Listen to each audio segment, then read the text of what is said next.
Assembly సమావేశాలు లైవ్లో చూద్దాం. అది మంచి ఫలితాలు ఇస్తుందని ప్రభుత్వానికి నేను విజ్ఞప్తి చేస్తున్నా. అదేవిధంగా మత్స్య పరిశ్రమ విషయం లోపల మత్స్య పరిశ్రమను బాగా ప్రోత్సహించారు. ఎక్స్పోర్ట్ క్వాలిటీని ఇతర రాష్ట్రాలకు ఎక్కువ సంఖ్యలో చేపల ఉత్పత్తి అవుతుంది. ఈ చేపల ఉత్పత్తిని ఏం చేయాలి, మనము ఇతర రాష్ట్రాలకు పంపాలి. లేకపోతే డిమాండ్ ఎక్కువై సప్లై లేకపోతే మరి ఆ రేట్లు పడిపోయి రైతులందరూ కూడా నిరుత్సాహపడే ప్రమాదం ఉంది. ఒకవైపు ప్రభుత్వము మత్స్య పరిశ్రమను చేపల పిల్లలను ఇచ్చి ప్రోత్సహిస్తున్నటువంటి సందర్భం లోపల చేప పిల్లలు పెరిగి పెద్దగా అయినాక ఇతర రాష్ట్రాలు పశ్చిమ బెంగాల్ కానీ ఇతర రాష్ట్రాలకు మధ్యప్రదేశ్ ఉత్తరప్రదేశ్ అక్కడ చేపలు తక్కువ ఉంటాయి కాబట్టి అక్కడ ఎగుమతి చేసేటటువంటి అవసరాలను మత్స్యశాఖ ద్వారా చేయడం ఒకటి. రెండవది ఎండు చేపలను కూడా తయారు చేసే మార్గాలు ఏమైనా ఉన్నాయా, దాని మీద ఈ మధ్య ఏమైనా టెక్నాలజీ డెవలప్ అయిందా, రేటు పడిపోకుండా ఆ విధమైనటువంటి మత్స్య యొక్క సద్వినియోగం చేసుకునేటటువంటి ఆలోచన కూడా ప్రభుత్వం చేస్తే బాగుంటుందని చెప్పి నేను ఈ సందర్భంగా ప్రభుత్వానికి సూచిస్తున్నా.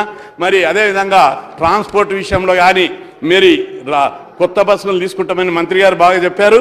అయితే ఈ కొన్ని మారుమూల గ్రామాలకు ఇప్పటికి కూడా బస్సులు పోవడం లేదు. ఆ మారుమూల గ్రామాలకు కూడా అంటే అక్యుపెన్సీ లేదు, లాభదాయకం కాదు అని చెప్పి ఆర్టీసీ అధికారులు బస్సులు నడపడానికి జంకుతున్నారు. ఆర్టీసీ ఉద్దేశము లాభాల కోసం కాదు, ప్రజాసేవనే బస్సు మీద రాసి ఉన్నారు. కాబట్టి అక్యుపెన్సీ లేకున్నా లాభదాయం కాకున్నా మారుమూల గ్రామీణ ప్రాంతాలకు బస్సులను పంపించేటటువంటి ఏర్పాట్లు చేస్తే బాగుంటుంది. ఎందుకంటే ఆటోలు ట్యాక్సీల ద్వారా ప్రజలను వాళ్ళందరూ కూడా దోపిడీ చేస్తున్నారు. ఇక రెండవది అవసరాలకు తగ్గట్టు బస్సులను కూడా గ్రామీణ ప్రాంతాల్లో పెంచవలసినటువంటి అవసరం ఉంది. ఆటోలు ట్యాక్సీల ద్వారా ప్రజలు చాలా దోపిడీకి గురవుతున్నారు. ఎక్కువ అంతేకాదు యాక్సిడెంట్ కూడా అవుతున్నాయి. ప్రజల యొక్క ప్రాణాలకు భద్రత లేకుండా పోతుంది. కాబట్టి ఆర్టీసీ బస్సులను ఇప్పుడు పెంచుతున్నారు.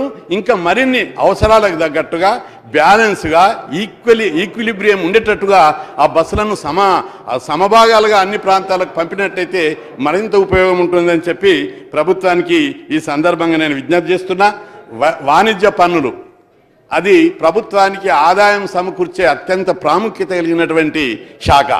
ఆ శాఖలో చాలా బకాయిలు పేర్కొని ఉన్నాయి. కేసులు వేసి అవి చేసి ఇవి చేసి పెండింగ్లో పెట్టారు. దాని మీద స్పీడ్గా డిస్పోజ్ చేసి ఒక భాగము, రెండవది అందులో ఉన్న లూపోల్స్ను అరికట్టి, ఎందుకంటే ప్రభుత్వానికి ఆదాయం సమకూర్చే వాణిజ్య పన్నుల శాఖలో ఎలాంటి లూపోల్స్ లేకుండా జవాబుదారుగా ట్రాన్స్పరెంట్గా ఎక్కువ ఆదాయం సమకూర్చే శాఖ కాబట్టి అవినీతికి అక్రమాలకు ఎలాంటి అవకతవకలకు చోటు లేకుండా ఎక్కువ పన్నులు వసూలు చేయవలసినటువంటి అవసరం ఉంది.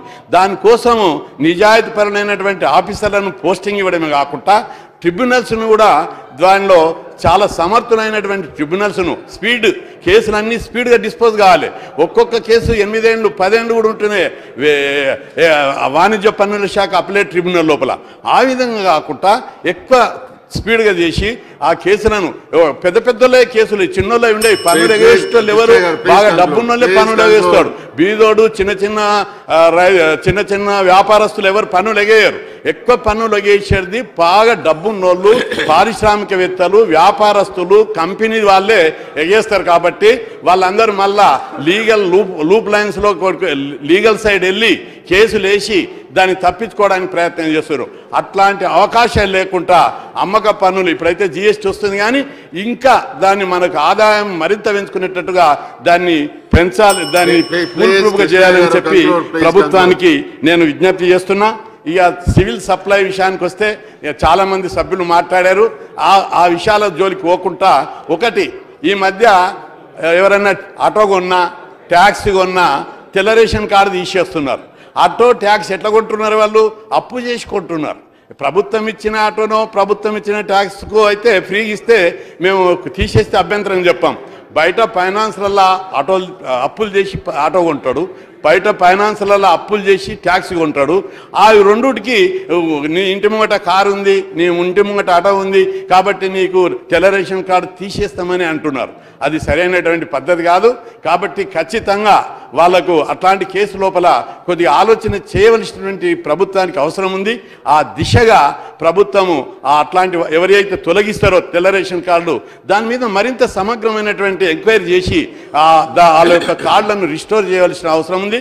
ఇంకా ప్రభుత్వం ఎప్పటికప్పుడు తెల్ల రేషన్ కార్డు విషయం లోపల తెల్ల రేషన్ కార్డులు తగ్గాలంటే ధనవంతులు పెరగాలి, చదువుకున్న వాళ్ళ సంఖ్య పెరగాలి, ఇండస్ట్రియల్ సైడ్ పెరగాలి, పేదవాళ్ళందరూ కూడా బీసీలకు కూడా ఇండస్ట్రియల్ పాలసీ పెట్టాలి.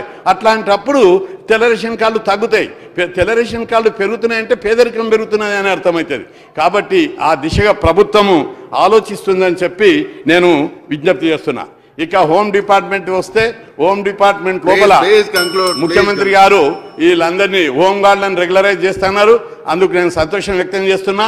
అయితే కొందరిని తొలగించినటువంటి హోమ్ గార్డులు ఉన్నారు, వాళ్ళను కొందరిని తీసుకోవడానికి ప్రభుత్వం ఒప్పుకుంది, ఇంకా కొందరిని తీసుకుంటలేదు. కాబట్టి ఆ హోమ్ డిపార్ట్మెంట్ నుంచి మన హోంమంత్రి గారు దయామయుడు, కానీ ఆయనతో తుపాకీ ఉంది కానీ తుటాలు లేని తుపాకీ ఉంది. ఆ విధంగా కాకుండా మరి తుటాలు కూడా ఇచ్చినట్టయితే ఈ హోంగార్డులకు తీసేసిన వాళ్ళందరికీ ఉద్యోగాలు ఇచ్చేస్తే ఇంకా మరింత మంచి పేరు వస్తుందని చెప్పి ప్రభుత్వానికి విజ్ఞప్తి చేస్తూ కొందరిని తీసుకొని కొందరిని తీసుకోకపోతే వాళ్ళు కూడా మనుషులే. తెలంగాణలో అందరూ లాభపడుతున్నారు. తెలంగాణలో అందరికీ మంచి వస్తున్నాయి, మాకు అన్ని బెనిఫిట్స్ వస్తున్నాయని ఆలోచిస్తున్న సమయంలో ఇంకొక 200-300 మంది హోంగార్డ్స్ మమ్మల్ని తొలగించినన్నా తీసేస్తలేరని చెప్పి అంటున్నారు. కాబట్టి హోంశాఖ ఈ విషయంలో హోంమంత్రి గారు తొలగించిన ప్రతి హోంగార్డు తీసుకొని వాళ్ళందరినీ రెగ్యులరైజ్ చేయాలని విజ్ఞప్తి చేస్తూ మరి ఇంత 9 డిపార్ట్మెంట్లను గౌరవ స్పీకర్ గారికి విజ్ఞప్తి చేస్తున్నా. ఇంకా రోజు ఇట్లే 9-10 పెట్టి ఒక 20 నిమిషాలు 30 నిమిషాలు అంటే సబ్జెక్ట్ క్లోజ్గా పోదు. కనీసం ఇక ముందైనా అవసరమైతే సాయంత్రమైనా పెట్టండి, కానీ డెప్త్గా పోవాలి డిస్కషన్. సభ్యులే కానీ అధికార పార్టీ సభ్యులు కానీ ప్రతిపక్ష సభ్యులు కానీ ప్రతి విషయం మీద డిమాండ్ మీద లోతైన చర్చ జరిగితే ప్రభుత్వానికే ఉపయోగపడుతుంది. పనులు ఎక్కువ వస్తాయి, అందులో ఉన్న లోటుపాట్లు తెలుస్తాయి, లూపుల్స్ తెలుస్తాయి, మరింత సమర్థవంతమైన నీతివంతమైన పాలనకు ఉపయోగపడుతుంది. కాబట్టి ఆ దిశగా మీరు కూడా ఆలోచించాలని కోరుకుంటూ సెలవు తీసుకుంటారు.